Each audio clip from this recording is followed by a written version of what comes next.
Welcome everybody to PD in 3, a weekly series where you can learn an instructional strategy, behavioral strategy, or practical application of a tech tool in 3 minutes or less. This week's PD in 3 is our third in a series around targeted instruction for small groups. Now that you're familiar with how to structure small groups in Brick and Mortar and Digital Academy, we're going to hone in on some specific high-yield strategies that you can use to implement in your small groups for both middle school ELA and high school ELA. Let's dive in.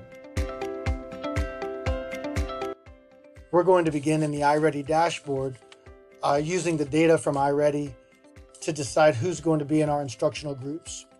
We go to Reports, Instructional Groupings, and I'm looking at 6th graders. We have grouping 1, 2, 3, 4, and 5. We can see that grouping 3 is fairly well populated. Looking at grouping 3, I can see that several of the students, we have some severe deficits with vocabulary. Scrolling down, it says that we have an asterisk.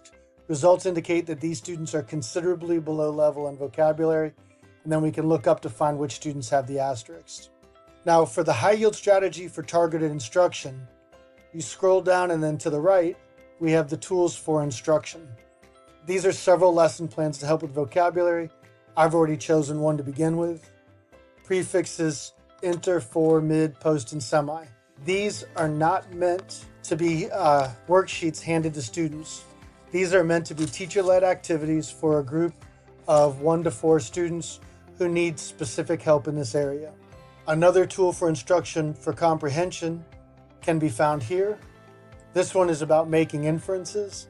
Again, what we have here is a lesson plan for meeting a student in a 6th grade classroom who's reading at a 3rd or 4th grade level, and it has a step-by-step lesson for a way the teacher can work with 1 to 4 students. Using this high yield strategy and these resources with iReady, we can make a difference in the student's literacy life. One of the struggles that many high school students have in ELA is their lack of access to the terminology necessary in order to engage in higher level discussions or even higher level writings. One of the ways to attack instruction of domain-specific vocabulary is by following the 4 steps of effective vocabulary instruction, which is detailed in Chapter 4 of Complex Text Decoded: How to Design Lessons and Use Strategies that Target Authentic Texts. You can find this on the Gale eBooks pages in my portal. Step 1 would be to pre-assess and introduce the words. This activates students' background knowledge if they have it, or even activates some misconceptions that you will be able to address as you go through the process.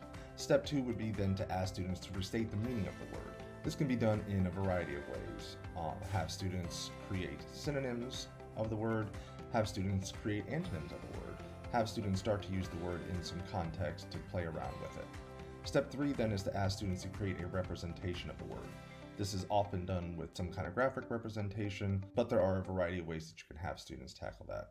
Step 4 then would be to conduct various writing and speaking activities. So when students transition from small group back to whole group or individual activities, you can ask them to use those words both in their discussions as well as essays that they're writing. For more information on these and other strategies related to targeting instruction in small groups, check out the information Mr. Fitzpatrick has sent you about iReady via your emails, and check out the variety of texts available to you through Gale eBooks. This has been your PD in 3.